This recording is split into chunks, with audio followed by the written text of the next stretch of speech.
All right. Well, hey, welcome everybody to our May 2022 Google User Group meeting for the Google Educator Group of Ohio.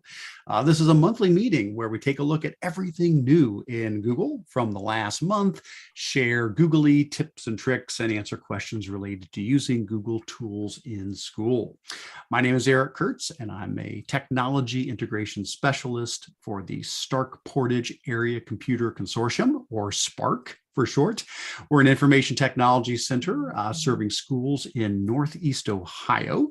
And I'm joined today by John. John, go ahead and introduce yourself to the group. Hello, everybody. John Mansel-Pleydell. I'm with the Northern Bucks Education Council, and we service school districts in the northwest corner of Ohio, so the other side of the state from Eric. And I'm looking forward to hearing what all you guys have to share with us. And I know Eric has a good agenda there, so I'm going to try and comment where necessary, but we're missing Stephanie today, but she's certainly here in spirit, and we're looking forward to another content-packed GEG Ohio meeting. Excellent. Well, I really appreciate you being with us today, John. John is one of the 4 co-leaders.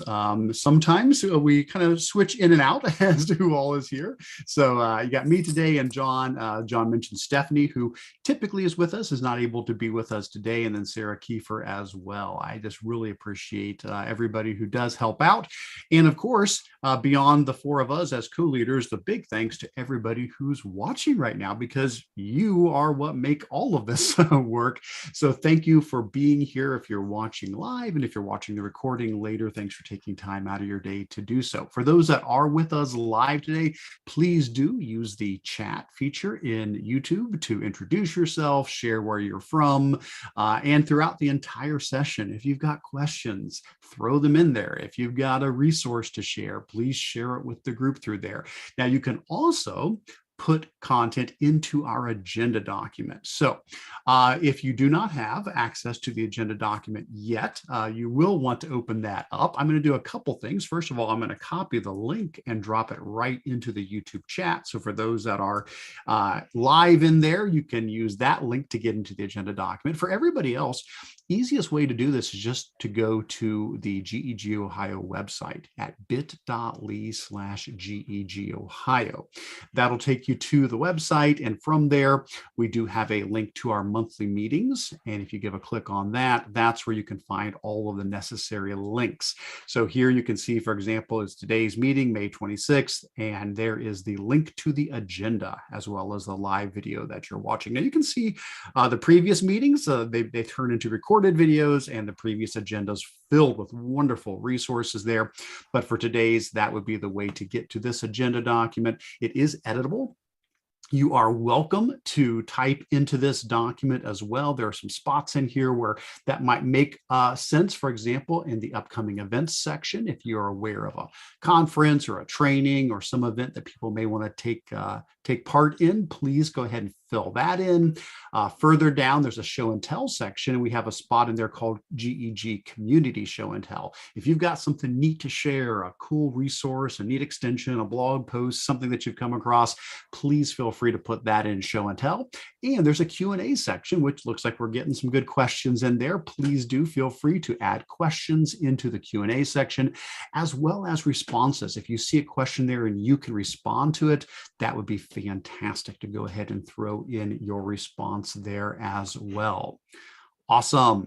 And although I know we mentioned it each meeting, I will mention this again. Even though this is GEG Ohio, we are certainly open to anybody who has an interest in using Google tools in school. So as I'm looking at the chat, I see we're not just representing Ohio. We're not just representing the country, we're international. I see we've got folks from Norway, we've got Canada, we've got, and of course, around the States. Oh, we've got India. That's fantastic. This is wonderful. It's and Eric, always we've got New Zealand. So I acknowledge the Kiwis, and I'll tell you, as somebody that's lived in different places around the world, dealing with the time difference is quite a trip. So I think it's 12 hours time difference between us and them. So it's already tomorrow there. Well, hey, no spoiler alerts telling us what happens tomorrow. So we'll just, have to let that be a surprise for us. Well, again, thank you everybody who is here with us today. We really appreciate it, especially the expertise, the opinion, the perspectives that you bring to this. So thanks for being here. A little bit of housekeeping as we get started here. We've done our introductions. There is a section called important links. And the one I want to draw your attention to there is the sign-in form. This is how I send out the certificates of attendance. So if you would like to, please consider coming here to the second page under important links, giving a click on the shortened link there for the sign in. This will give you a chance to fill in your information and choose today's meeting. And then I will generate certificates of attendance later. I let everybody get those filled out. And then sometime later, I go back through and I generate those. That way you can turn that in for PD hours. Next up in the agenda, we do have our group updates. Just want to remind you that we do maintain a Google group, an email distribution list, up to over 1,300 members. That's fantastic. It grew over 100 members since our last meeting. I changed this number each meeting, and it was just over 1,200 last time. So this is a fantastic way to stay connected in between the meetings. If you've got a question, if you've got a resource, if there's something you want to share and connect with others, you've got over 1,300 Google-loving educators in that group, and we would encourage you to sign up and join that group. There's also a Facebook group if you like to connect that way as well. And these groups are going to be really important because chances are we probably won't have another meeting until next school year, because when we hit summertime, typically we take June and July off from the GEG Ohio meetings. So this will probably be the last meeting until August. Typically it's, the last Thursday of the month. So we'll probably see you guys, not in June, not in July, but in August. Who knows, possibly we could do something during those other months, but chances are it'll probably be to kick off the school year. So this is a great way to stay plugged in between those meetings so you can stay up to date on everything in between those. Fantastic. All right, next up in our agenda, we do have a section on upcoming events. Now, a lot of these are Ohio specific because this is GEG Ohio, but not all of them. There are things in here that are virtual as well, so anybody can take advantage of these. John, I know you added the Create conference to this. Would you like to mention a little bit about that, since you may have more information than I do?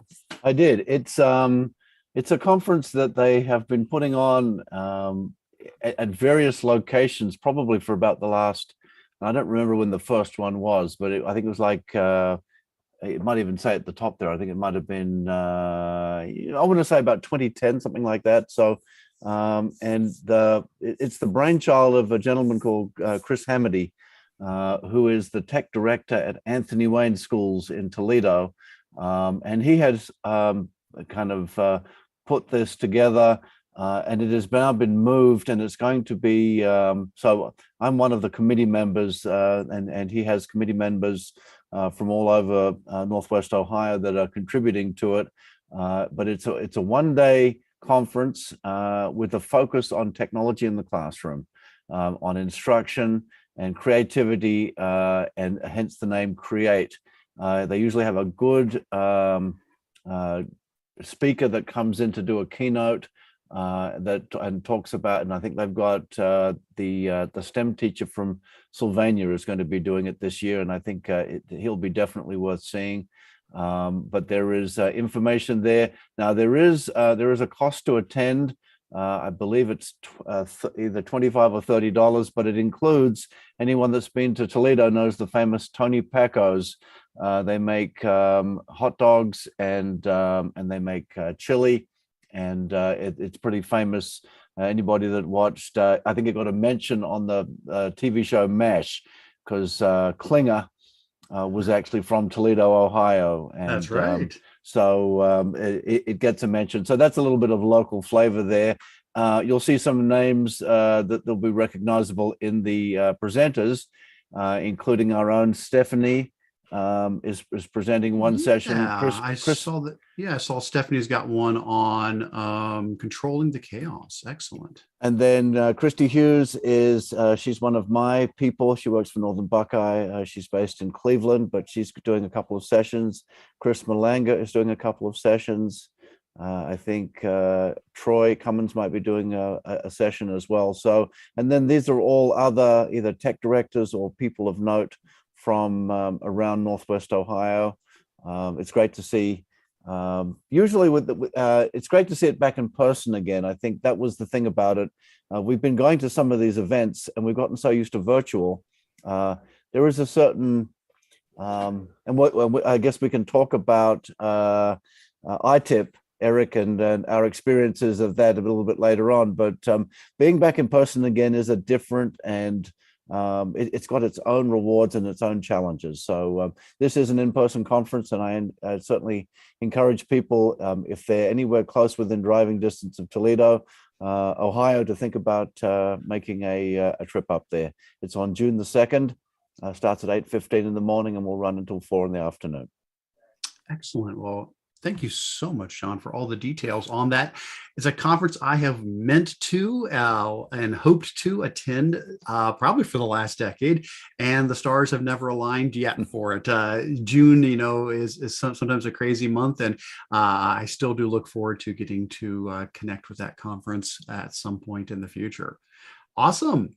A couple other things to mention in upcoming events. On the virtual end of things, Google is running an event called the Anywhere School. They do this pretty much every summer. I can't think how many years back they've been doing this, but for several years they've been doing the Anywhere School. And it's sort of their event to announce new ed tech googly tools and projects and features. So like they had Google I/O earlier this month, where it's more of the consumer side of things. The Anywhere School is more of the education end of things. So this is going to be on June 7th or 8th. It's actually both, but they just do it at different times so that it can work for people internationally. And what they're going to be doing is revealing and sharing lots of new updates that are coming for schools who use Google tools. So for those of us in North America, June 7th is probably going to be a little bit easier for us. That's 10 a.m. Pacific, so that would be 1 Eastern here in Ohio. But there's also a June 8th, 10 a.m. for folks on the other side of the globe. That might be a little bit easier for their schedules. So if you would like to plug into that, I would definitely encourage you to do so. It's a free registration, and then you can watch that live and check out some of the latest and greatest new things being announced and released from Google for the upcoming school year. So definitely plug into that. And I'm sure we'll be sharing stuff like that as well. And I'll be sharing some stuff on my blog, but going straight to the source will be a great way to get all that info. The other thing I'll mention is just a reminder about the Spark EdTech Conference. We do this annually. We are virtual. We've talked about the benefits of face-to-face, which, I absolutely love being able to see folks face-to-face, but there's also benefits to virtual. And so we are still virtual this year with the Spark conference. It is August 5th. We typically do this the first Friday of August as a kickoff to the school year to get everybody excited and going back to school. Registration is open and it's totally free. There's no charge for this at all. It's just a virtual conference. The call for proposals has technically closed, but since I am still reviewing them, you could probably still sneak one in. I left the form open since I'm still working through all of those. We got so many amazing proposals. I'm so excited to reveal all the great presentations we're going to be having. So definitely do check out the Spark conference and join us, as well as hopefully some of you will be presenting for us with that as well. I don't have details on these other ones, but the links are in here. So please do check out any of these other upcoming events that catch your eye. Good stuff. All right. Oh, hey, thanks, Maria. I see a nice comment in the chat saying that last year was the first Spark conference. It was the best free ed tech training she had attended. So that is encouraging. I really appreciate that. Thank you. All right. Well, hey, John, let me know as we go through if you do see any questions or comments that I miss in the chat. And we're going to, though, go ahead and switch into one of the big portions of our meeting that we do each month, which is what's new in Google since the last meeting. Since our last meeting was the tail end of April, there was one more thing that snuck in after that. But then most of the things here are things that I've seen happen or be announced during May. I have bolded the ones that I thought might be good to chat about. But if you guys see something I'm skipping over, if there's one of them here that looks interesting to you, definitely follow the links. These links will give you info on all of these, or feel free to throw something into the chat or a question if you would like us to talk about some of the ones that we might be skipping over. All right, let's get on into it. So, the first thing to mention about what's new in Google is a upcoming feature for Chromebooks that had been called the Projector App, and it kind of got a new name and some new tutorial videos. So there are 2 blog posts from Chrome Unboxed. This first one, I think, was from late April, and then there's a second one that came a little bit later in May, so May 10th. And so here's the idea. Chrome Unboxed, great website, great blog. One of the things that they do there is they try to peek ahead and see what new features are coming to the Chrome operating system. And one way of doing that is to change the channel of your Chromebook from the stable channel to the beta channel, and maybe even up to the canary channel. And so there, if you're not familiar with this, with a Chromebook, you can go into your settings. You can say, okay, I want to have my Chromebook using what is called the stable channel, which is the official current release from Google. I think we're on 102. Chrome OS 102 is the version we're on right now. Well, every like 4 weeks, Google rolls out their next version, 103, 104, and so forth. Well, you can pop your Chromebook into the beta channel and move up one version. So like you could be on like 103, or you could go to the canary channel, which is like, the very experimental one. That'd be like, 104 or whatever the next version is out. And so some of these brave people who like to live on the edge, they will try to explore what new features are coming. And so these 2 blog posts talk about a new feature that they have seen in the Canary channel. And it was called the Projector App, but they say now they're seeing it being renamed simply as Screencast. And so if you want to learn more about this, definitely check out their info here. I'll just give you the briefest of a summary here. So it appears from these articles that what we're looking at here is a screen recording tool. Feels a lot like some of the screen recording tools that we're probably familiar with, Screencastify, Loom, Screencast-O-Matic, things like that, but one that is built in directly to the Chrome operating system that, as you can see here in the pictures, allowing you to record your screen. Here's a little video inset of the person, as well as the ability to do annotations and a auto-generated transcript over here. Obviously, a lot of this may change between Canary and Stable, so always take this stuff with a grain of salt. These are new features that they're exploring, and hopefully we'll get more details. Maybe this would be something that we'll learn more about with the Anywhere School event coming up here in early June. Hopefully so. That would be really awesome to see what this all fleshes out into. So keep an eye on that. And thanks to Chrome Unboxed for their early sneak peek into some of these new features that are headed our way. My quick comment on that would be,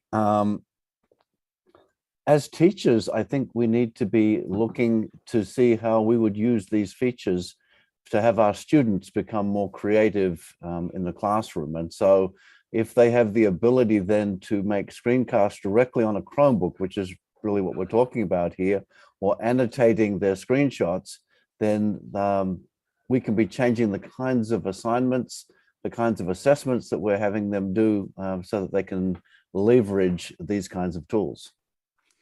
John, that's so true. There could be some schools out there that maybe don't, for a myriad of reasons, may not want to enable Loom or Screencastify or Screencast-O-Matic. I love all those tools. I think they're fantastic, but I get it, from school to school, there could be reasons to have something that's native, that's part of the operating system, can help level that playing field and say, okay, this just is part of the Chrome operating system. And you're right, there's so many ways that we could use screen recording, that our students could use screen recording, even if it's just student voice. The idea of letting students be able to explain something in their own words. I was a math teacher. I taught middle school math for 7 years. I've said before, rather than having a student do 24 problems that are all very similar on solving two-step equations and turning in a piece of paper to me with their answers, I could see a lot of value in them doing 2 problems where they record themselves explaining step by step how they solved it, because then I can see every step of the way. Okay, what decisions are they making? Are they making mistakes? How, what is their approach to solving this problem? So letting them record themselves explaining how they did something, putting things in their own words, that goes a long way to getting a better understanding of our students' knowledge and their skills and their understanding of the concepts, and can address academic integrity questions. That's something that comes up sometimes. People go, well, oh, what's to stop a student from copying an answer from some other student? If everything's digital, it's so easy. Well, if they need to explain it in their own words and record their own voice explaining something, that can go a long way to help with academic integrity.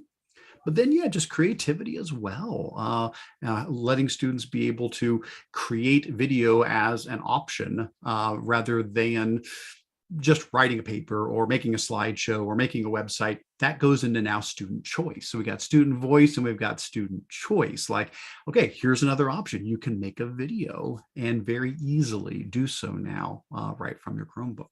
I don't know. And other thoughts on that, John? Well, you're going to have that up. We have another update, I think, when you get to later, which is that it looks like you're going to be able to make annotations of screenshots on a Chromebook.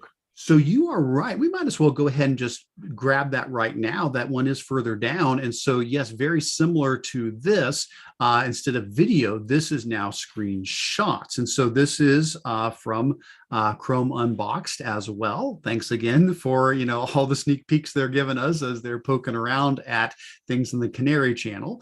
And so in this, they have looked into the Canary channel and they've seen some settings for enabling a screenshot tool that not only lets you take screenshots, which we already certainly have the ability on a Chromebook. We've had that for years and years and years to take a screenshot. So that part's not new.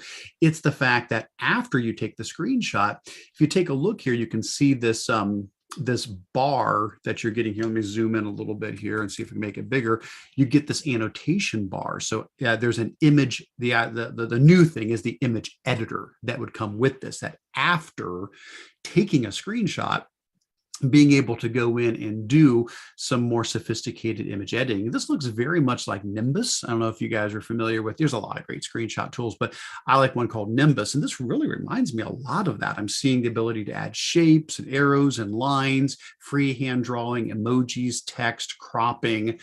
So very nice. That would be, again, back to the idea of if there's a school who maybe doesn't feel comfortable enabling Nimbus or whatever the screenshot annotation tool is, looks like soon, hopefully, we're going to have this as something that is just, again, built right into Chrome OS, allowing a student to take a screenshot and then do annotations right on top of it.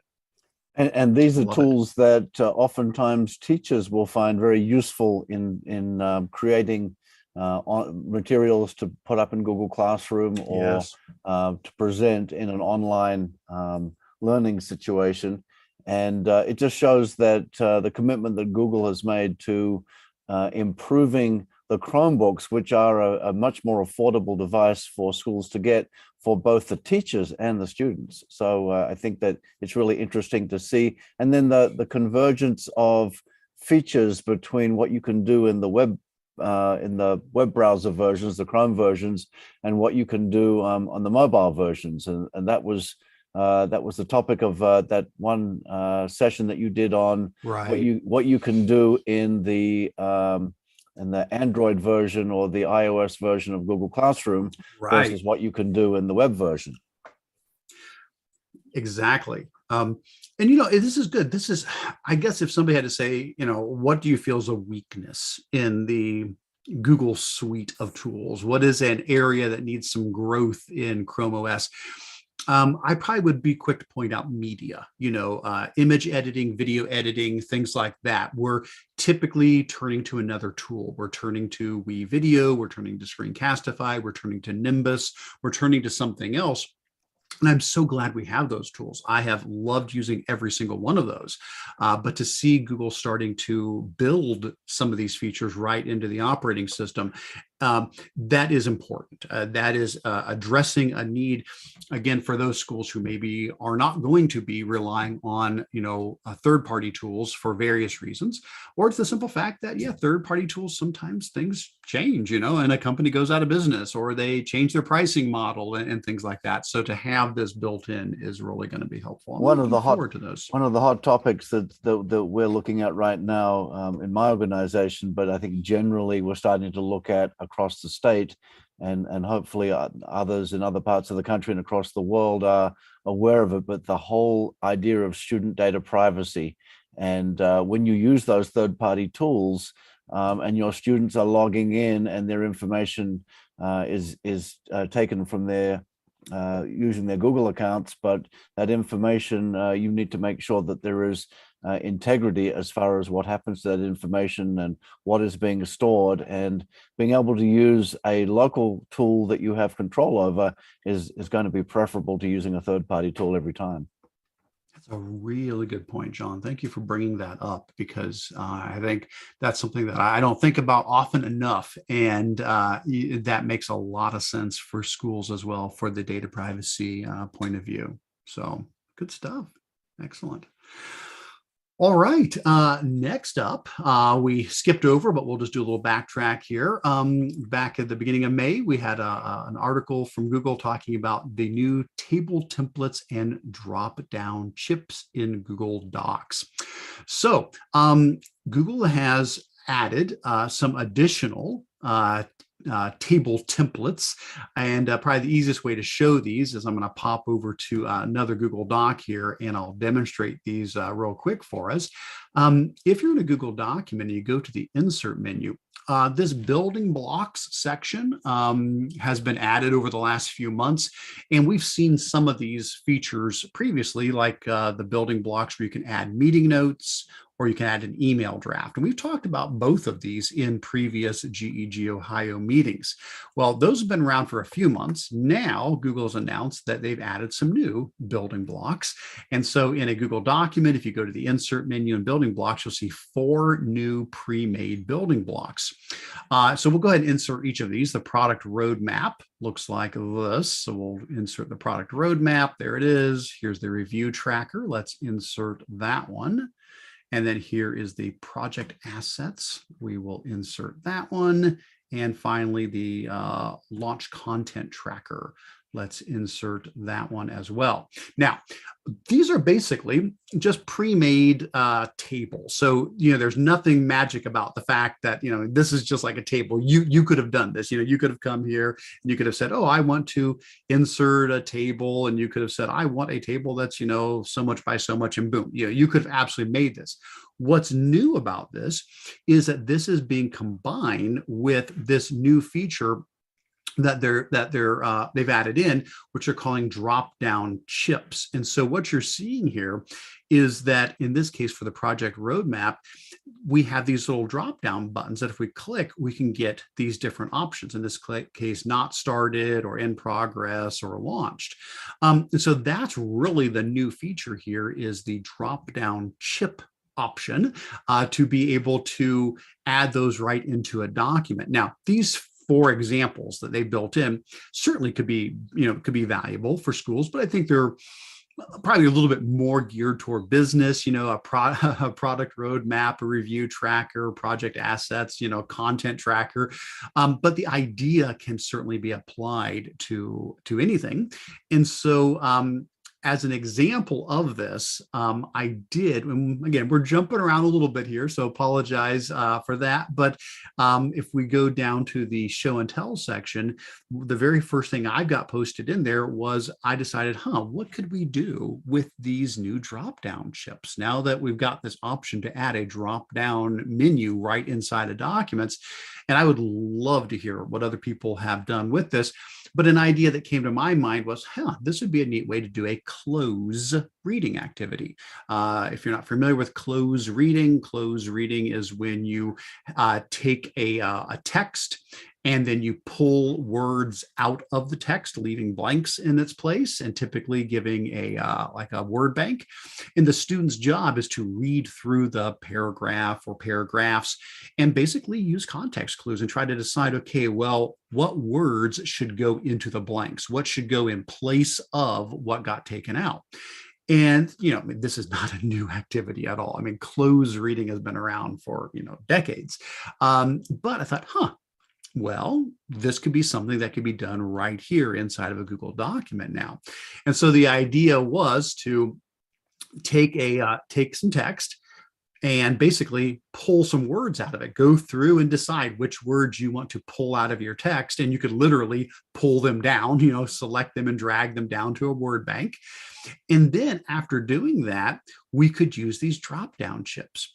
And so the way the drop-down chips work, I'll show you how these work. If I were to come here, if I were just to say, whoops, this is just a test. All right. So let's say if I wanted to take the word test and remove that, and instead I want to put, a drop down in its place, what I can do is I can go insert drop down. When I click insert drop down, I can either choose any of the pre-made drop downs that are already in that document, or I can create a brand new one right on the fly. I can name it however I'd like to, and I can put in all of the words. So is it, this is just a test, this is just a sample, this is just an example. I could have, whatever words I want in there. I could even have my first option be something like select, and then now when I do that and hit save, now I have a drop down menu here. When you click on it, you can see test, sample, example. You can choose the words you want to pick from there and say, this is just a test. And so this idea of being able to add these drop down chips, I applied to a close reading example. And in this case, it was about, I grabbed an article about frogs and I pulled out some frog words there. And so you can go through and add those drop downs now back into your text. And once you add a drop down, once you can just reuse it, you don't have to like recreate it over and over and over again in the same document. You can either reinsert it or just copy and paste it. And so here's the final example. I'll go ahead and open up the final product, what this looks like when it's all done here. So here would be the finished version. So I had my original text. I pulled words down into the bottom here as a word bank. And again, you don't have to do the word bank. The students could just pick from the drop down and figure it out. But I think the word bank helps track things a little easier. And so now they're like, frogs can live on land and in fresh, well, I think water, context wise, water sounds like the right answer there. And then because I did a word bank down here, they could even come down and check off the words down below. And again, there's no connection between those two. Choosing water up here does not do anything down here, but because I made the word bank, I just used the checkbox feature so that they could check them off as they go. And so, they cannot blank in salt water. They cannot survive in salt water, sure, and there you go. So as we go down through this, they can start filling this out as they fill out their close activity and check off the words down there below. So that was just a thought when I saw this this announcement that we now had drop-down chips, as they call them, as well as some of these sample templates that these building blocks they provided. That was a thought that came to mind, but I'd love to hear other ways this could be used. So I don't know, John, if you have ideas, if you've seen something else in the chat, it just seems like anytime Google creates something, as educators are like, how could we use this? We try to think of an educational twist on it. I'm somewhat curious as to how they came up with the idea of calling them chips. So the chip thing seems to be a theme for anytime we're adding in one of these interactive elements, like when you do the at thing and you decide you're going to, at somebody, or you're going to, put in a, in this case, like here's a link to my ELA resources. They call these chips. They call like if you add a person in, like if I were to put in, myself, they call that a person. That's a people chip or a person chip. Anytime you're doing these little, or like a video, if you put in a video link, you can turn it into a video chip. So that seems to be the term that they've been using to talk about these little interactive links. So again, yeah, like for example, if we were to grab the link for our video today, here's our video. Oh, we'll grab our, even if I just click on our video link here, see how it says chip here at the bottom. If I say, let's replace this with a chip, it now turns it into a friendlier looking link there, instead of being the full URL link there. So yeah, so chip seems to be what they've gone with. That seems to be the verbiage that they're using to describe these kind of interactive things you can click on like that. Well, I'm sure I can speak for the people. I know it would be the same in New Zealand, but in Australia and New Zealand and England, chips are what you have with fish, and we would call them French fries here in the United States. And then what we would call chips here, which are potato chips, they would call crisps. So yeah, it's we just needed another meaning for the word chips. That's all. Very good. Well, and of course, there's some of us who still remember the true meaning of chips with Eric Estrada, right? Oh. Now, yes. Come on, who gets that? Who gets that reference here today? I mean, that's the chips to rule them all, So, for those who do not know what I'm talking about the show California Highway Patrol, American drama series. There it is, Chips. Yeah. For those that don't remember Chips, 1977. There we go. Yes. We're dating ourselves, Eric. Yeah. Well, hey, there you go. All right. Fantastic. Oh, that's great. All right. So, looks like we've got some great chat in some great comments in the chat about ideas for how this could be done. People are mentioning rubrics. I love that. Yeah, absolutely. That'd be great for your own custom rubrics. Flexible grouping of students. I like that idea. Project-based learning, choice boards. Thanks, guys. A lot of neat ideas popping up in there. So yeah, let's keep an eye out and see how people take the drop-down tool and start doing some other fun things with it. Aaron just had to say some of us were not born in 1977. So thank you for reminding us of that, Aaron. We appreciate that. All right. Fantastic. Well, so it looks like you were up to the nenext one you've got highlighted is require email verification to book appointments in Google Calendar. All right. So next up, so I don't know, about 2 months ago, Google rolled out a new option for booking appointments in Google Calendar. In the past, we had appointment slots. Those were great, but they had some restrictions. To use appointment slots, you had to have a Google account. And that's fine. That's great. A lot of people have Google accounts, but not everybody does. And so it sometimes would put a little bit of a limitation on the ability to really leverage appointment slots, especially like if, let's say, a teacher wanted to do a parent-teacher conference scheduling system. Well, not every parent, some parents don't have Google accounts. They certainly have an email address, but it may not be a Google address.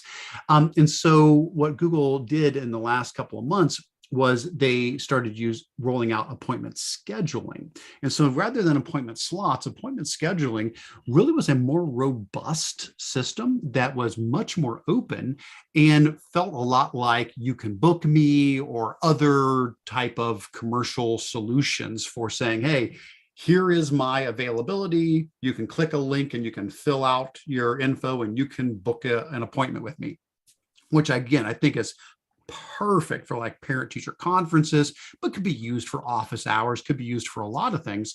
Well, one thing that was missing from it was the ability to make sure somebody's not spamming it and pretending to be somebody else and just going in and, selecting some slots. So now they have given the option to say, you have to be validated to actually fill out one of these booking forms, either by being logged into a Google account, or again, if you don't have a Google account, that's okay, having a PIN code sent to the valid email address that you provide. So when a person comes along and says, hey, I want to sign up for the 5:30 p.m. parent-teacher conference slot, awesome, they can still do everything like normal. But now, if we say we want email verification, they're going to need to put in a valid email address, and we'll send them a PIN number that then they go to their email and type that PIN in to confirm that it really is them. Very normal. I mean, I think we all deal with that. I mean, I can't tell you how many times I fill something out and, I'll get sent a PIN and I have to type it in to show that it really is me. So I think that's an important feature. I'm glad they added that. So this is nothing earth-shattering, but I think it's an important piece of the puzzle to make appointment scheduling really a robust calendar scheduling tool for parent-teacher conferences and other events like that. Yeah, good stuff. Excellent. Next up. Okay, so the next couple here, anything that's marked May 11th. All of these are part of Google I/O. So Google I/O is their, I think I mentioned this earlier in our meeting, it's Google's annual conference. Well, I guess it's a conference, yeah, their annual conference where they announce all sorts of new things, but it's more consumer oriented. Sometimes we pick up a couple of cool education things in it, but for the most part, it's more like, okay, for consumers, for developers, here's the new stuff that's coming out. Whereas the Anywhere School is going to be more geared toward education. Having said that, we do pick up some neat little things here and there. And so I did pull together just a couple of posts from I/O that I thought were worth mentioning. So the first one that I pulled out talked about ways that artificial intelligence is being integrated deeper and deeper into Google Workspace. And it mentions about 7 different things, but a couple of them caught my eye. One was just the fact that in Google Meet, they're going to be using AI to help improve the video in Google Meet. So for all of us who use Google Meet, Portrait Restore is an AI technology that if you're in a dimly lit room, it can help enhance your image automatically.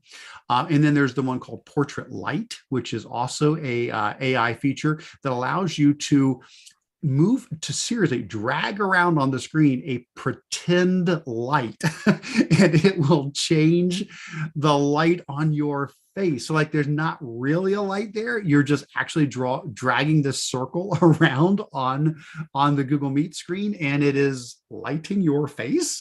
So again, if you're because it happens. Sometimes we're not in the perfect environment. We may have to jump on a call. And if you're in a school, you may be grabbing, an office or a closet somewhere so you can jump in and do a quick meeting.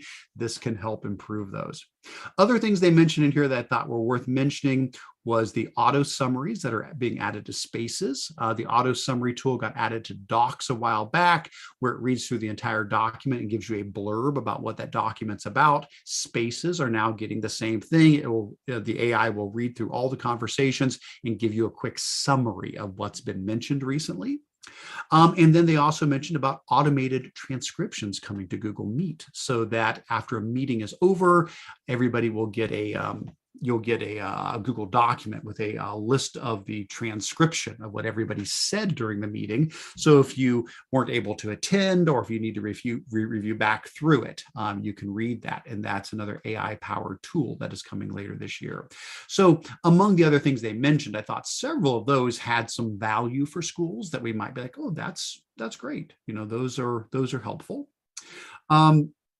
And then this is something that they mentioned last year as well.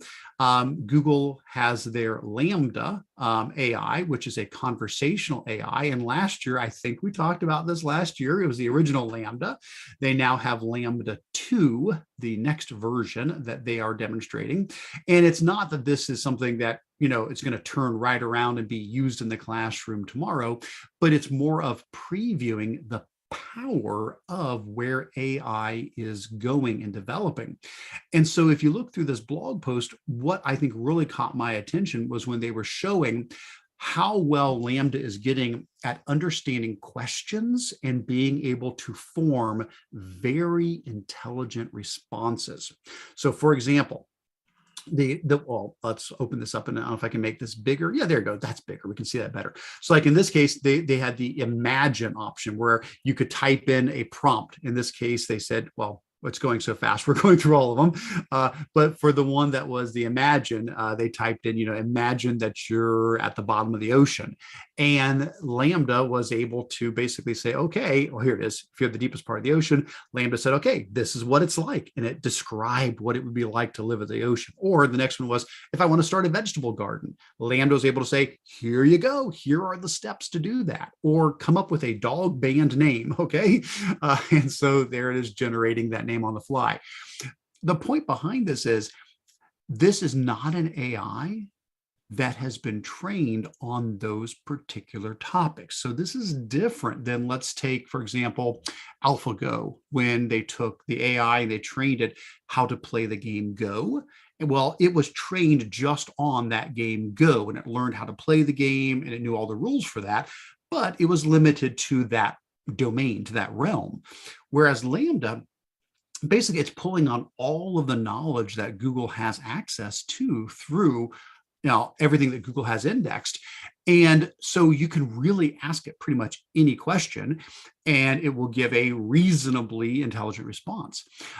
I guess what I get excited about this is how is this going to affect education? So I do want to throw that out to everybody. I would love to hear from people who are on the call right now, people watching. Throw it in the chat if you've got ideas. John, if you've got thoughts on this. Where I'm thinking about a lot of this is the idea of AI being able to come alongside teachers and students and to provide that additional assistance. The more generalized the AI can get, the more it is able to take a unforeseen question, pull content from everything on the internet, and be able to put together a reasonable answer, the more this means we can have a partner in our classroom. That if a student is needing additional support or resources on a topic they're struggling with, yes, we certainly want to be able to help them with that. But if there's 25 students and only one of us, what if the AI is that extra partner who then comes alongside the student and says, oh, you're struggling with adding fractions. Here you go. These are the main steps for that. Or here's a video that helps with that. Or here's a resource to help illustrate that.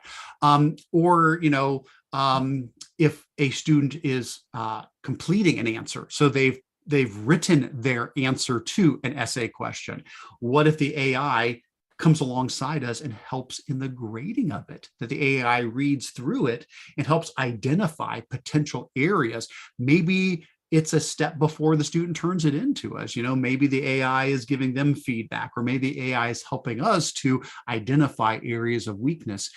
That's what I'm really interested in, is the ability for technology to partner with us. I do a keynote presentation where I talk about being a bionic educator, that we should not be afraid of the march of AI and how it's getting more and more powerful, but embrace it, realizing that it can help us become better teachers. It can help our students become better learners if we use it in conjunction with what we're doing. So we can do what we do best, and the technology can help fill in some of those gaps. I'm thinking differentiation, individualized instruction for students, or personalized responses to them. I don't know, John. What are you thinking about when you tie this technology with voice recognition and text to speech, and even my daughter, who's in kindergarten, wants to know the answer to a question. Now, she's not going to be able to type a question like you can see here, but she can say,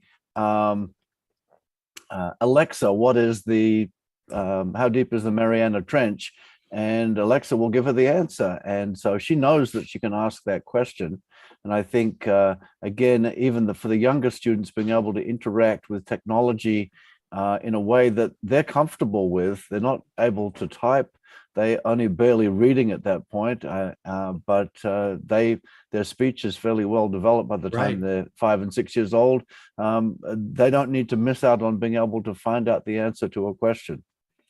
But then on the flip side, I think one of the funniest things that you can read, the memes that are going around, are things like that, where you have AI write somebody's what do you call it, epitaph, or like a eulogy. A eulogy, and so they just make something up, and they're hilarious. So it's almost like when text to speech was in its early stages, and you had all those autocorrect fails. Right. That's what kids are looking at now, and getting a kick out of what AI thinks might be somebody's what they did in their life, and it's hilarious. Right. That's a really good analogy, John, when you think about how we take for granted voice recognition. So it's been several years ago, but Google had set a goal of 95% accuracy. They said that was what they considered to be, human equivalent. If you could get to 95% accuracy, that was awesome. And they hit that several years ago. And now we just take it for granted. We think if we go into Docs and we click on voice typing and we talk, it types up what we say. If we talk to our phone, it knows what we're saying. But you're right. Go back 10 years and my goodness, it was a mess. If you used voice transcription on your voicemails, you're like, what is this? It was nowhere close to what it should have been. That's a good analogy that, as AI keeps moving forward, we're now going, we're starting to head into this new zone here where this is going to become normal, that you can literally just talk to the AI, ask it a question, and get a very intelligible response that understands what you're asking and is providing valuable information to you. Not just how deep is like you said, how deep is the Mariana Trench? Okay, that is a factual question. But instead, the question that was asked here was, imagine that you're in the deepest part of the ocean.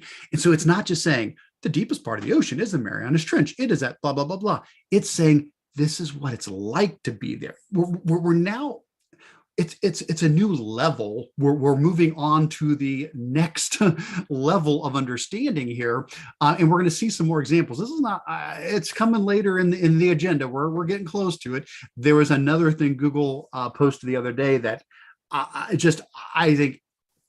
I keep thinking I'm not going to get my mind blown, and then I get my mind blown. So we'll put a pin in that, and we'll come back to it.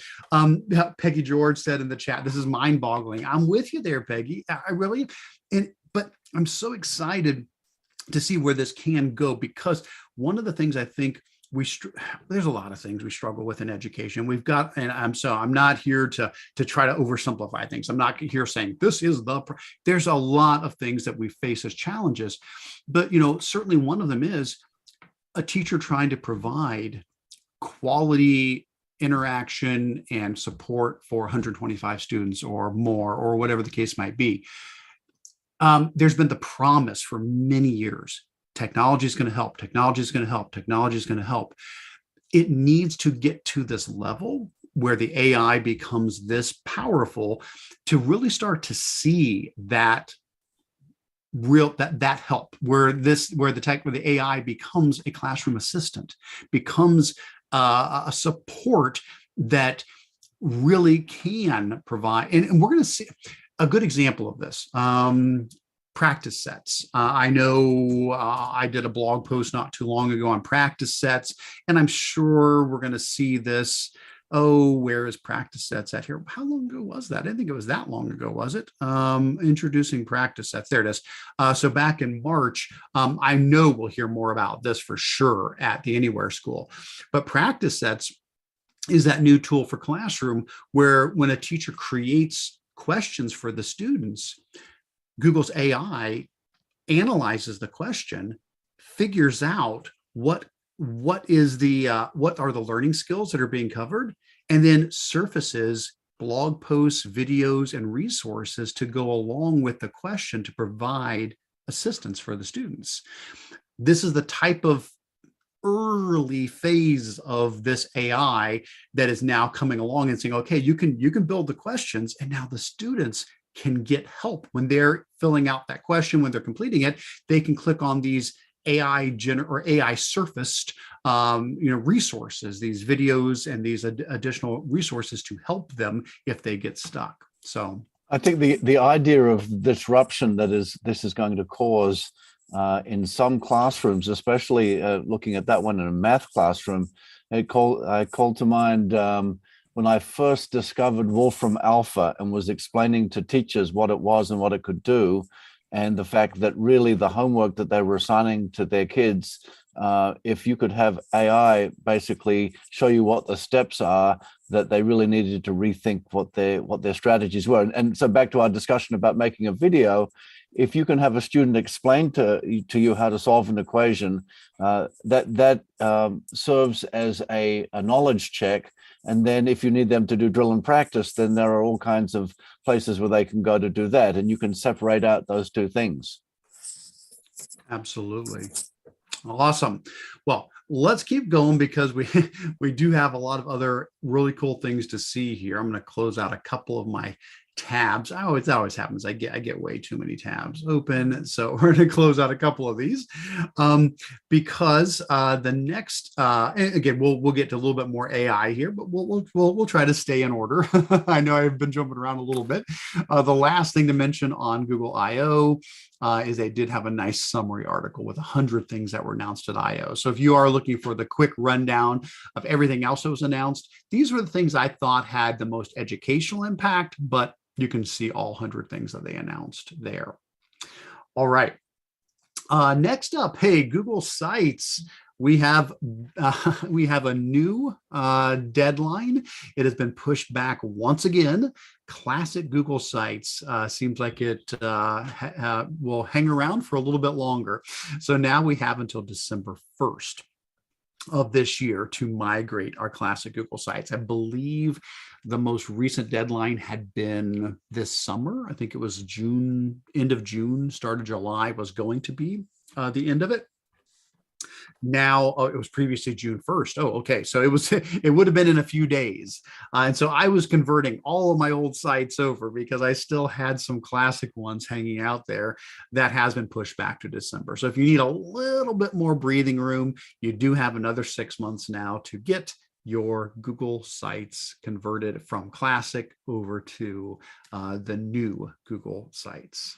So definitely take advantage of the extra time you've got there and get those converted over. Next up, a lot of AI in this month, a lot of AI. Next up, a new tool from Google.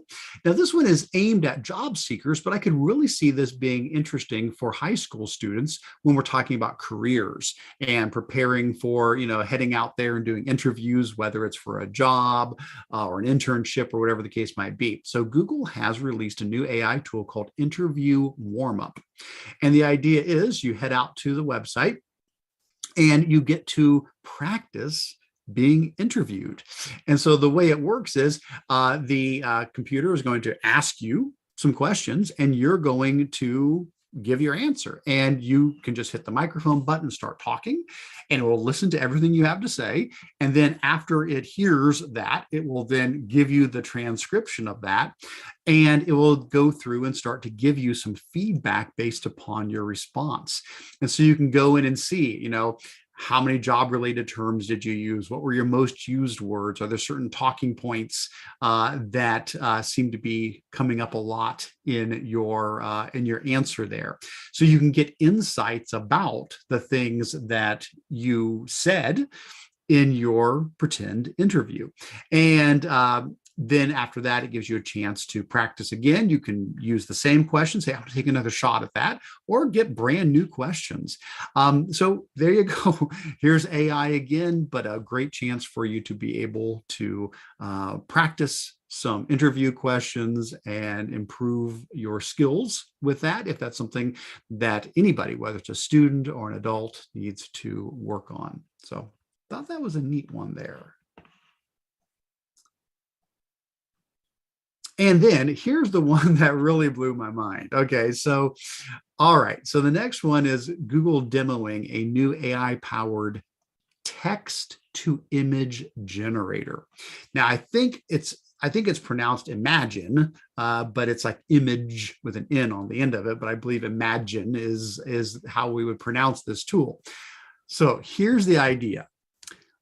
What you do with this, now this tool, you're not able to use it yet yourself because they're still working on, preventing abuse. Let's put it that way. The tool works. It absolutely works. They just don't want people misusing it. So they're still working on all of that. But the idea is you simply give the AI a description. You say, I want a picture of blah, blah, blah, blah, blah, blah, blah. And it literally creates the picture. So I've got a couple of different resources here. One takes you out to the Imagen or the Imagen, however you want to say it, website. And here it gives you the details behind how the tool works. But then it also gives you some demonstrations. And basically what you'll see here is this is what they typed in. They typed in these descriptions and it literally made these images. These are not images it found online. The AI created these from scratch. So, a photo of a raccoon wearing an astronaut helmet looking out of the window at night, it made that picture. Or the Toronto skyline with Google Brain logo written in fireworks. Or an art gallery displaying Monet paintings. The art gallery is flooded. Robots are going around the art gallery on paddle boats. You literally just type in a description of what you want the picture to be, and it goes out and it creates a small cactus wearing a straw hat and neon sunglasses in the Sahara Desert. So the level of understanding that's going on here is just phenomenal, because it's not just breaking down the syntax of the question. It's understanding what those things mean, how they relate to each other, and then it's pulling from all the images that exist, online and saying, okay, I'm going to generate a dog. I'm going to put sunglasses on it with a hat. I'm going to put it on a bike and I'm going to put it in Times Square. And it's creating things that have never existed before. It can also do it in styles. You can say, do this in a particular style as well. And it can decide, put them in like, and here's one where you could just kind of choose also. These are all pre-made, but, you can say, I want an oil painting of a fuzzy panda wearing sunglasses and a black leather jacket riding on a bike on top of a mountain, and these are obviously pre-created. It's just letting you see how those are generated. So right now it is something that is not publicly available. It's not like, anybody can just have access, because they are trying to figure out, as we say, the societal impact. If you can just generate images that have never existed before based upon what you're saying, we want to make sure that doesn't get abused. So they have limited it in some ways. For example, you cannot put in actual real people's names. You can't be like, I want a picture of this celebrity or somebody like that. And they've also filtered out anything that would be considered harmful or more adult in nature. So you're not going to probably have knives and guns, or as well as things that might be more, adult imagery and toxic language, as they say. So they have put limits on it in that sense. If you want to dig deeper into this, there is a blog post here as well from 9 to 5 Google that dives into it. But I think one of the easiest ways to really get a good grasp on this is this video. So I won't obviously play the video. I'll just bring it up and pause it. What if I told there we go. you? Sorry about that. So this is a video that's about 15 minutes long, and it is a phenomenal dive into this. They allowed some access to the tool, and this video goes in and shows it working live, like actually just putting in a description and seeing what it generates. And it basically, I think it makes like 10 versions of what you asked for, and then you can pick whichever one out of there that you like. And so this is a really impressive video to see it in action. So so here we go. Again, incredibly powerful. But it raises a lot of questions. Like, it's already sometimes challenging enough to know what is real, to have students understand how to evaluate information they see online. That's already a challenge enough to figure that out. This just raises the bar even further when we realize how easy it is going to be to create images that look realistic and maybe have never actually happened. They have not existed. I think a lot of cool things here too, which creativity. That's amazing to be able to generate this. But wanted to, throw that out there as an example of this next level of artificial intelligence, where it's now going into creativity and building things based upon what you have requested. So really impressive. All right. Well, this is getting us very close to the end of our updates. I think the last thing I had in the updates before we move into our next section is I did notice this today. It was posted yesterday, but I noticed it today that Google Sites has gotten another update. And now the new version of Google Sites does allow for full page embedding. In the past, when you embedded something into Google Sites, that's kind of a small, I thought that might get bigger here. Let me zoom in here. In the past, when you would embed something into Google Sites, the embedding would fit in the page as like, a small embed in the page. There's now an option where it's rolling out that when you go to embed something, you can do a full page embed, so that when you click on the link, instead of it opening up the embedding inside of the page, it'll actually open up as a full page view of that embedded content. So that's nice. Good to see that as another option in Google Sites. All right, guys. So that gets us to the bottom of our what's new. We are going to switch gears into show and tell here. But before we do that, John, did you see any other questions, comments, thoughts? Is there something you would like to comment on any of this, or did we miss anything before we move on? Rebecca Benedict said, if you applied for the practice sets beta, they've sent out a Google form to sign up for various sessions over the summer. So the people that have signed up for that beta will know who they are, and look out for that email. And Peggy asks, would the interview warm-up work in any field? I don't see why not. So when you go to, yes, that is one of the first questions it asks you. So when you go, I did play with this a little bit. When you go there, if I were to come here and say I wanted to start the interview process, one of the first things it does is it says, what field do you want to practice for? Now, there is a general option. So yes, these are very tech oriented: data analytics, e-commerce, IT support, project management, UX design, but you can just say general, and then it's not specific to those fields. So those are IT related, but this really could be any field you want to practice the interview with. Yeah. And as far as practice sets, yes, I got that email. Actually, I got 2 emails recently on practice sets. I did get the email with the upcoming trainings, and I signed up for one of those. I did get a second email just recently saying they are now starting to open up the beta to those who have applied for it. And they asked for some additional information. And so I had to go in and put in, like, how many students do we have in our domain? How many teachers do we have in our domain? So those who applied for the beta, looks like we're getting closer to the beta providing access to folks who want to try that out. So hopefully in the coming weeks, we'll get in and get to actually play with it firsthand. And I would just say on the Google Sites, they continue to add some really nice extra features to that. And in our organization, we have moved quite a lot of our content off other content management systems, and we're just doing them with Google Sites. So it's becoming a really robust tool to use. I like the idea of a full page embed.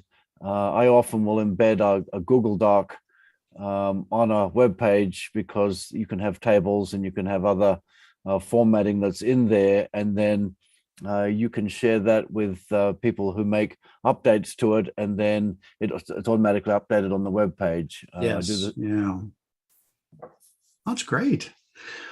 Awesome. Well, hey, let's move into our next portion of the meeting, which is our show and tell. This is a chance for us to share anything cool we came across recently. So not, like the updates and the news and the new features, but blog posts or new Chrome extensions or neat tools that we've come across recently here.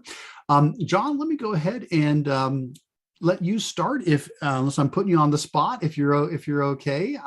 Is there anything you wanted to, would you like me to unshare the screen, or were you just going to chat about? I can just chat about them. Well, actually, I do want to share one thing, because we had talked at the last meeting about using the Gmail Spaces feature, and we did actually make a group, and I just wanted to point out a couple of things when you're making one of those spaces. Well, let me do this. Let me stop sharing, and let me make sure that I may have to go into the advanced sharing options and make sure that you're able to. There you go. So if you would like to share, you can certainly go ahead and do so now. Okay, so I can show you a couple. So this is when we were talking about doing that. This is the new interface in Gmail, and so you have the 4 areas here.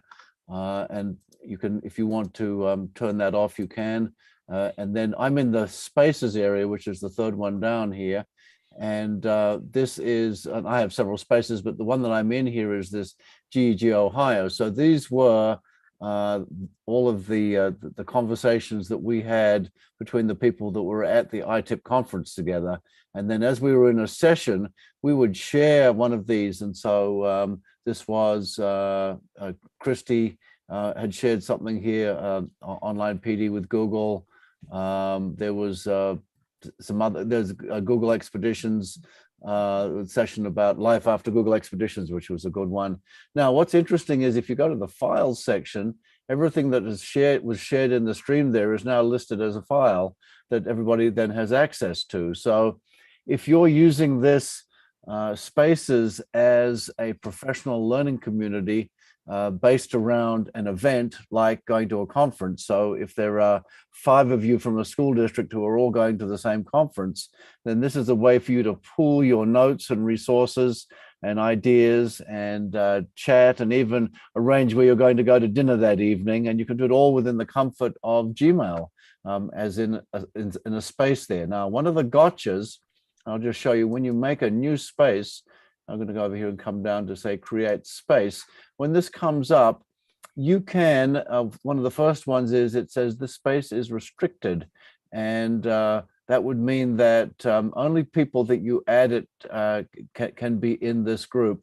We don't have the ability to make it public, but I can make it, in my case, would be my organization, Nawaka. So you do actually have to add everybody into the space name there in order for that to work. I don't know how many people can be in a space, but we had about 20, nearly 30 people, I think, in our GEG space. The second thing is I forgot to turn on threaded replies. Oh, there it is. Allow people outside your organization to join. So you would want to check that. But use threaded replies. If we go actually back to the one that we have here, threads would be different sections in here that you could have. If I go to one of the other ones, does this one have?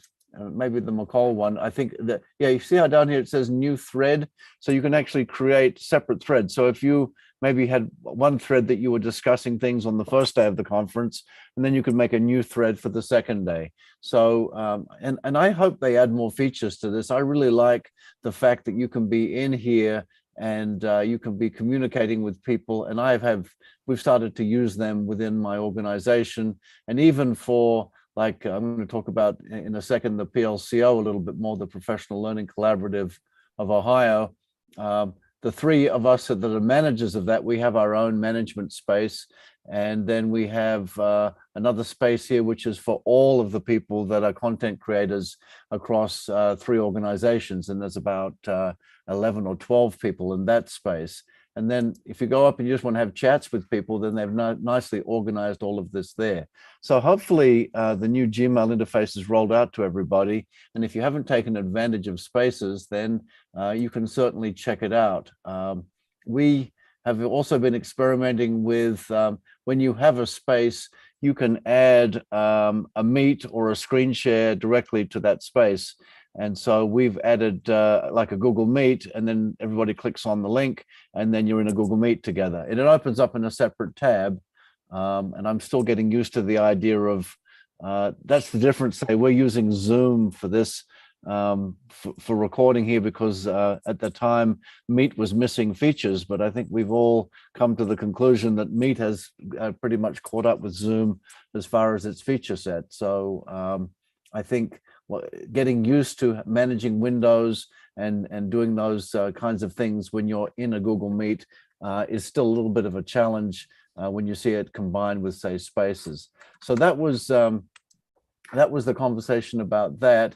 Then the second thing I wanted to share was we are going to be, and it should be later today, opening up Google Certified Educator Level 1 on the PLCO website. And I will put a link in the agenda here. It's not ready. I haven't been given the go-ahead. I'm just sort of preemptively telling you that that's going to be available. So for all educators in Ohio right now in the beta, they will be able to register and take, and it amounts to about 12 hours of seat time, and you can get graduate credit. But it's on that platform. Level 1 we've been working on for some months now. Level 2 has been available, and these cohorts will run from now until August.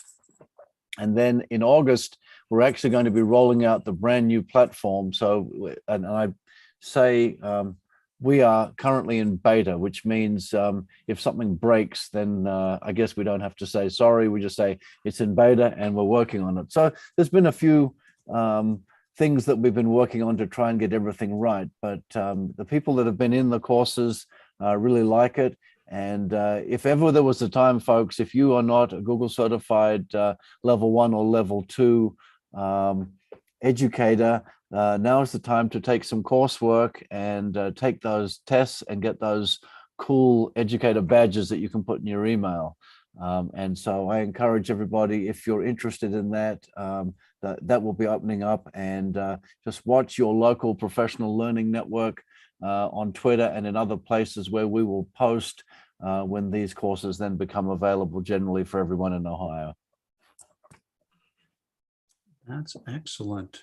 Yeah, and certainly there have been some changes to the certification exams. I think most people are aware of that by now, but if for any reason somebody's not, do be aware that the educator exams now are just 35 questions each. It's multiple choice and drag and drop questions. rather than the scenarios that we used to have. If you want to get some additional resources on the certification, you certainly can head over to my Control-Alt-Achieve site, and with 2 clicks, you can get to some certification resources. From the Control-Alt-Achieve side, if you click resources, that's click 1. And if you scroll down, there's a section called Google Certifications, that's click 2. With those 2 clicks, you'll get to a spot with certification resources. These are all provided by Google. Every one of these are from Google. So it's things like the level 1 and level 2 basic tasks, a skills checklist, course outlines, FAQs, how to register, what to expect in the test. Google has done a really nice job putting all of these together. So this is a good way to get some additional support related to that. I think it's a shame that they haven't been able to keep the scenarios in there, because I always thought they were one of the most valuable. They force people to actually do the tasks and learn how to actually do it, and it immerses them in the technology, which is a really good way to learn it. I totally agree with you, John. Completely agree with you there. It is a shame.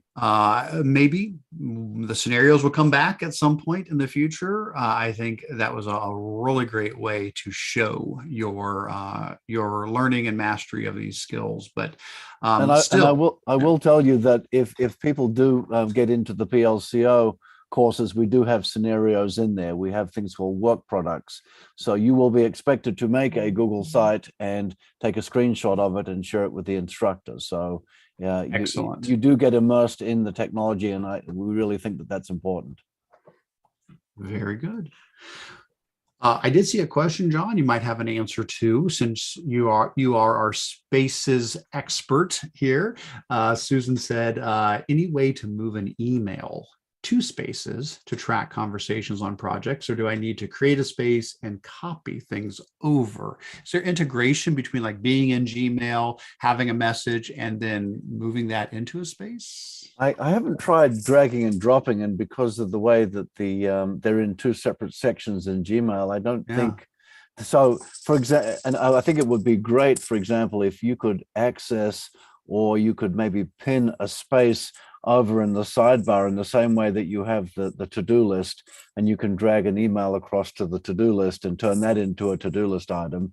But yes, what I've been doing is just copying and pasting across there. And there's really no way to go between chats and spaces either, although the same people, you can see if you're in a space and you post something, it gets a little green diamond shape icon there to show that you just recently posted that. And oh, thank you. And then sometimes what ends up happening is if you look over in the chat, you can see there's obviously the little green dots next to the people who are active and online. So it would be kind of nice to have a little bit more of an idea of the if people are actually like feedback. For example, when you're chatting with people, it'll actually say such and such is typing, and so it actually knows that the other. So in other words, you're waiting for a response. But I think that a space is probably more considered to be like asynchronous, in that you can post things in there, but not necessarily like you're chatting back and forth like it is in the chat feature. People tend to use, it's not like instant messaging, it's somewhere between instant messaging and chatting, somewhere like that. Excellent. Well, I would say it's still a pretty new tool. So I know it's been around for a little while, but just relatively compared to other Google tools, Spaces is newer. So we very well may see more integration as time goes on. So keep an eye out. Yeah, you may be able to very easily from Gmail pop something over in Spaces eventually as they continue to develop that as a Slack competitor tool. Dan Nielsen asked in the chat if you can drag things from tasks into spaces, and I just tried it and you can't. Okay. Well, again, good chance that's going to be something that they continue to develop with it being a newer tool. Well, John, thank you for sharing all of that. As far as other show and tell things, keep in mind that if you guys have something you would like to share, there is a section called GEG Community Show and Tell. Please feel free to throw things in there if you've got something to give a shout out to. Since Stephanie and Sarah are not with us today, we'll just remind you that they both have great resources that they share. Sarah has her Tech You Can Do weekly newsletter, and Stephanie has her weekly update. And so if you have not connected with them through those, please do. Those are great resources where Stephanie and Sarah share really valuable things each week. So definitely plug into those if you have not. As far as my show and tell, I'm not going to go through all of these things here, just mention a couple of things that got bulleted. We already talked about the closed reading activity with drop-down chips, so that one we've already taken care of. I did have another recorded webinar recently, and this was part of the Did You Know series. So there's two links here. The first one is just for specifically the one on Google Meet. The other link further down is the full set of webinars in the Did You Know series. So the one I did not too long ago was a 30-minute webinar for Google on making the most out of Google Meet. And so this dives into some of the features that maybe we haven't always poked a stick at. Maybe, as we've been in Meet, we haven't taken advantage of all of these features, but it's recording, live streaming, polls, Q&A, whiteboarding, breakout rooms, live captions, and attendance tracking. We also talked about some new features coming soon that Google had announced. So that's a pretty quick 30-minute session that you can catch. That, again, though, is part of the full set of Did You Know webinars. And so if you want to see the full list of all of them, that's just a couple more bullet points down here. That takes you out to a blog post I did a while back when these were first announced. So there are 8 total sessions in the full series, and the series, I believe, is done. I think we've got, well, we may have one more coming up, but mine are done. So I had 4 of them in the series of 8. The first one was about things you can do in docs, slides, and sheets that you might not have known about. So some, lesser known, tools and tricks and tips related to docs, slides, and sheets. That was a great session. Then I did one on getting the most out of Google Classroom that went into things like differentiation, topics, rubrics, originality reports, comment banks, and such. Then we did the one on Google Meet. And then I just earlier this week did one on Chromebook accessibility features, where we looked at all of the awesome built-in accessibility tools. So for any of those, these YouTube links will get you directly to the recordings. Those were the live links, but now, of course, those are all the recorded links. Or you can go to the full Did You Know website here still and see them all there as well. In addition to the ones that I did, you can also see the other ones that Jason Hilt did. We kind of divided those up between the two of us. His were a little bit more on the admin side, more on the security and configuration and admin side, and mine was more on the instructional side of things there. So let's see what else recently. These are not new posts, these next two. These are just friendly reminders because it's the end of the year. These are from previous years. The first one was using Google Takeout for schools. If you are retiring, if you are moving to a new school district, or for students, graduating, seniors. This is a blog post I did a while back that talks about how you can use Takeout for schools to migrate your Drive and Gmail from your school account to either another school account or to a personal Google account. This is different than the regular Google Takeout. I always want to clarify that. There is a tool called Google Takeout. This is Google Takeout for schools. It is not the same tool. They're vastly different. And I've seen people get confused about that. Google Takeout is a commercial tool that they do. It's not for schools. And it basically exports everything into non-Google format. So like with Google Takeout, it turns documents into PDFs or Word docs, it turns everything into something non-Google. I don't find that terribly valuable. That's more like, I'm leaving Google. I don't want you anymore. Google, turn everything I have into Microsoft format or PDFs. That's Google Takeout. Like, I'm done. I'm out of here. Google Takeout for schools, totally different.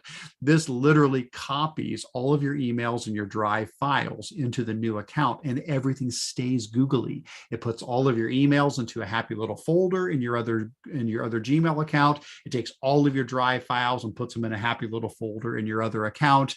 Nothing gets converted. Everything is preserved in Google format. It's totally free. And it's a great tool. So this is a walkthrough on how to do that transfer. Just make sure you're using Takeout for Schools, not the commercial version of Takeout.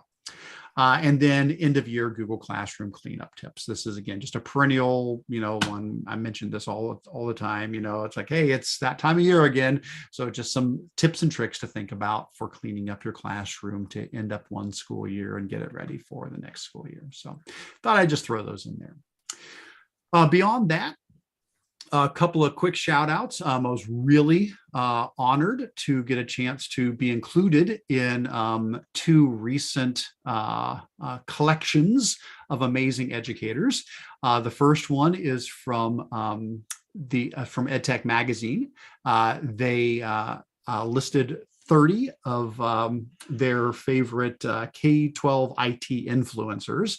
And I was really honored to be included on this list. But I'm got some really good company in here, because it's not just me. If you scroll down a little further, you will see Stephanie Howell. There she is. So how about that? We got two GEG Ohio people on the list. So congratulations to Stephanie. Very well earned. So awesome to see you on this list as well. And there's a lot of great people on this list. Monica Burns, good friend of mine. Leslie Fisher, Jen Hall. Oh, love Jen Hall. So many amazing people on here. So if you're looking for more people to, Ben Cogswell, yes, oh, awesome folks. So if you're looking for more people to connect with, this is a great way to see who else to connect with on Twitter, as well as dig into their podcasts or their blogs or their YouTube channels or whatever else they may share. So congratulations to everybody on there. I am absolutely honored and humbled to be included with all of you in that list. The other one was from Rise Magazine, and this was a periodic table of US EdTech educators to follow. So this is a much bigger list. And whoop, sorry about that. The link must have been from Facebook originally. There we go. So there's the actual link it gets you out to. There we go. So yeah, this was shared on Facebook and I had copied it over. So sorry if that link runs you through a different way. Yeah, here I can fix the link here. Let me put the direct link in. Sorry about that, guys. It still had the original Facebook link in. So let me put in. There you go. There's the direct link. That'll avoid you having to run through that redirect there. So this is from Rise Magazine, and to be able to see the article, you do have to, sign up, but it's totally free. There's no charge or anything like that. But this is a very nice magazine, very nice EdTech magazine that they put out. And one of the things that they have in there is a periodic table of US EdTech educators to follow. So there's 100+ people. And there's a lot of names you're going to see on there. A lot of people you're going to be like, oh, I know that person. That's awesome. And in that one, I believe I compared it to the actual periodic table. And I think I'm barium. I think I'm, what's atomic number? Atomic number 82. I think I'm in spot 82. Nope, not 82. It was something else. I think it was barium, which is barium, atomic 56, maybe that's what it was. I think I was barium. I can't remember for sure right offhand, but I was comparing where I sat on that one. So again, I was very honored to be included in that periodic table of US educators to follow. Please do pull that up, and you can grab your free subscription to that EdTech magazine and find, again, loads of other awesome people to connect with and follow. So thanks so much for both of those inclusions in those amazing lists of educators. Outside of that, just a few things to draw attention to. Nice blog post here on how to enable dark mode in Google Docs for Android and for the web. Another a web app. There's a lot of these out there. This one's called Whiteboard. Spelled without an H. It lets you sketch out your ideas really quick. Nice, free, quick, easy to use whiteboard tool. Speaking of periodic tables, this is not of people, but of Chrome extensions. This is a periodic table of accessibility tools. So tools to help with speech to text, text to speech, readability, writing productivity, brain breaks, and more. And then Display Note. Came across this one recently. Richard Byrne had shared this from his Free Tech for Teachers site about a free tool to broadcast your screen to other students' computers in an easy to do manner. So all of those had caught my eye recently and thought I would share each of those out. Good stuff. All right. Good stuff. All right, I think that's it for the show and tell, unless anything else got added. I don't see anything else in the community area there. Anything to add, John, before we move on to Q&A? Yeah, I was just going to mention when I was going over the what I learned at iTip, I just put the link in there. It's 123apps.com.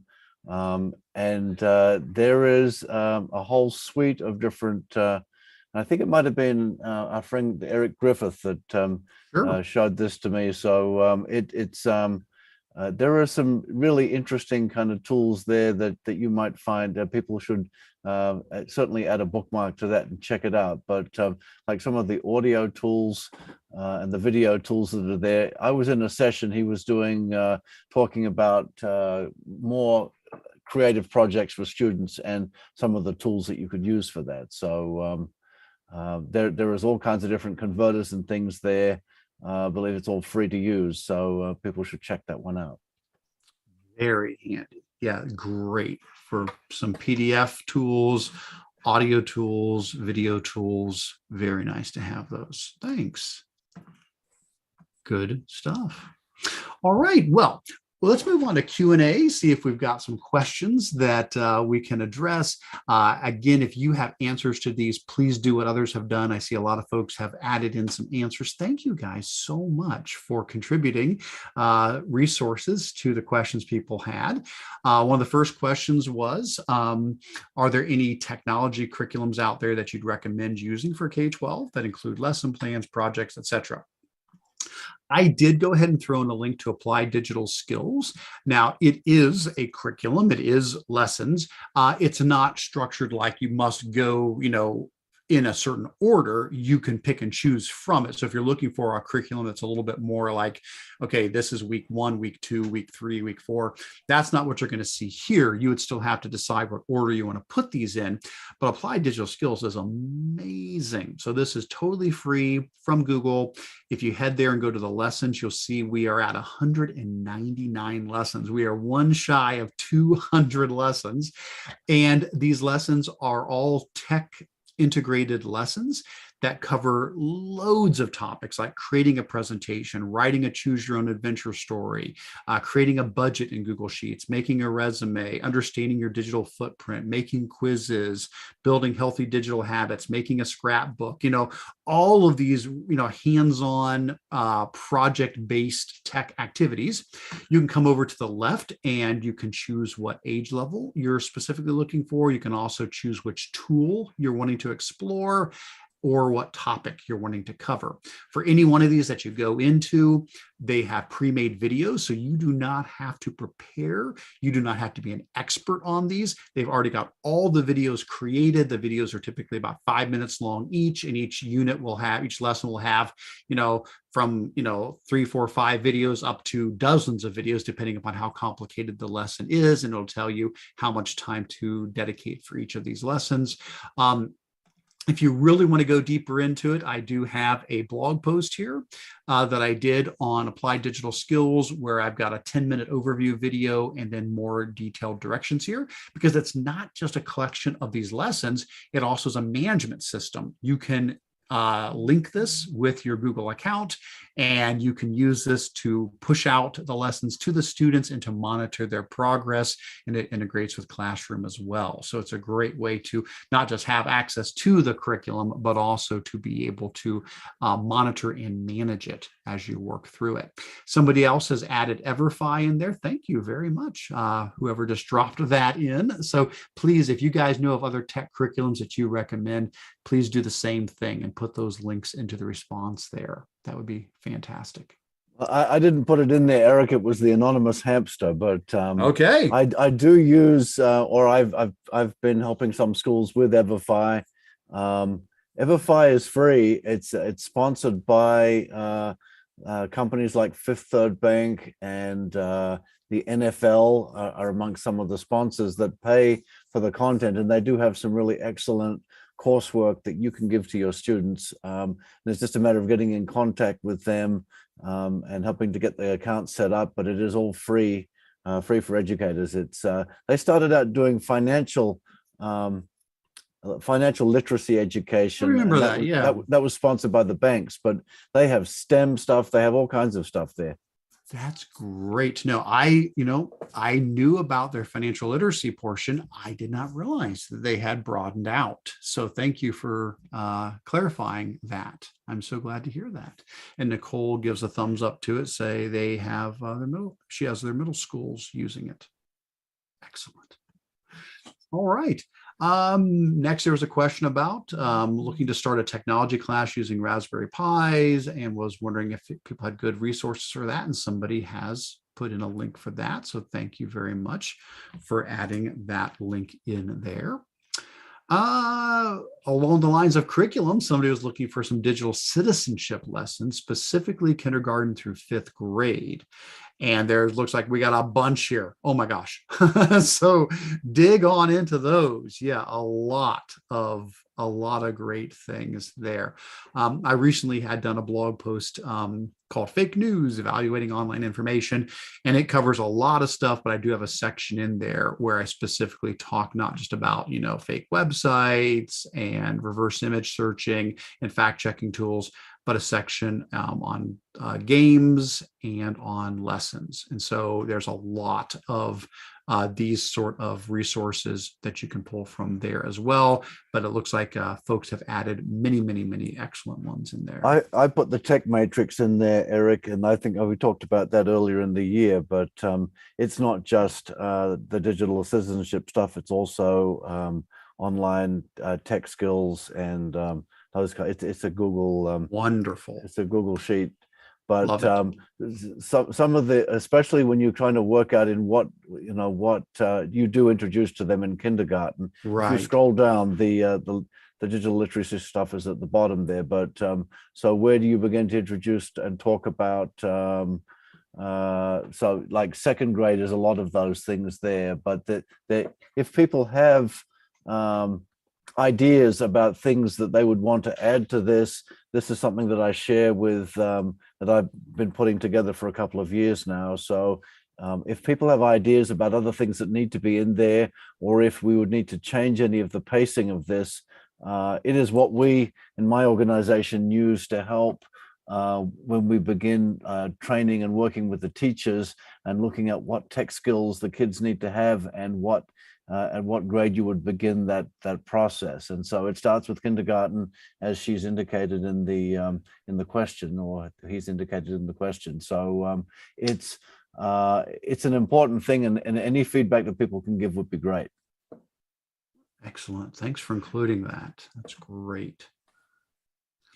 Next up, is there a video or blog post you recommend for someone who wishes to get acquainted with practice sets? I'm sure there's a bunch of great ones out there. I did throw in the one that I had done, which was, I had pulled that up a little while ago. This is of an instructional video, an overview video, and an interview. So the first portion of this, like the first, I don't know, 10 minutes, goes through how practice sets works, and then the next 10 or 15 minutes is an interview with Terrence Sullivan from the practice sets team. This gives an overview here as well in written format, but yeah, those that would be at least one resource to get you started in how practice sets works. And then where would I find the link for Google Trainer certification? Excellent. Somebody put that in. I will go ahead and also throw in the page, my resource page on certification resources. Let me grab this and I can drop that in as well for you. There you go. This page here on my blog, all of these are Google created resources. I just pulled them together on one page. So this gets you to the certification website, the training course, the task cards, the outlines, the skills checklists, things like that as well. Good stuff, folks. All right, well, it looks like we got through all of our questions. So at this point, we'll start to pull things together for our wrap up. I guess I would say, John, if you see anything that we've missed, if there's comments or questions that we missed, or if somebody has added anything new that we need to address, please feel free to give me a shout out and let me know if there's anything that we are missing. But otherwise, I'm going to do a little bit of wrap up here for you guys. First of all, I want to thank you so much for being here. Really appreciate you taking the time to learn with us and to share your resources. It's just such a valuable experience for all of us and is valuable. Thank you so much for everything that people contribute to make it so. As a reminder, if you did not sign in, we do have on page 2 a sign-in link. This allows me to send you a certificate of attendance for these meetings. So page 2 of the agenda, you can pop out to that Google form and sign up. And other than that, like I said, it's probably going to be a couple of months before we get back together. We typically take the summer off with the meetings. So my recommendation to you is to make sure you've joined the GEG Ohio email distribution list. That way you can stay up to date on all of the discussions during the summer and announcements of upcoming meetings and so forth. And of course, you can always head back over to the GEG Ohio website, which we will, of course, update as we get our calendar set up for next school year. And other than that, I just want to thank John, especially for taking time out today to co-pilot and help out with all of this. Thanks to everybody for being here. Anything to add, John, as we wrap up? It was my pleasure to be here, Eric, and I look forward to whatever we come up with and the new innovations, because we know it's Google and it's going to change. So and I would encourage the educators out there, if there is something that you would like to see them fix, don't forget the little that there's a little question mark icon that you can click on in Google Classroom and in other places to give feedback, and Google reads every bit of feedback that you give them, and that's what helps to make these products better. So I wish everybody here in the Northern Hemisphere a wonderful summer. Looking forward to some warm weather. And for those that in the Southern Hemisphere, I'm sorry, in 6 months, you'll be in the same position that we are. So you've got that to look forward to. Have a great summer. Thanks, everybody. Take care.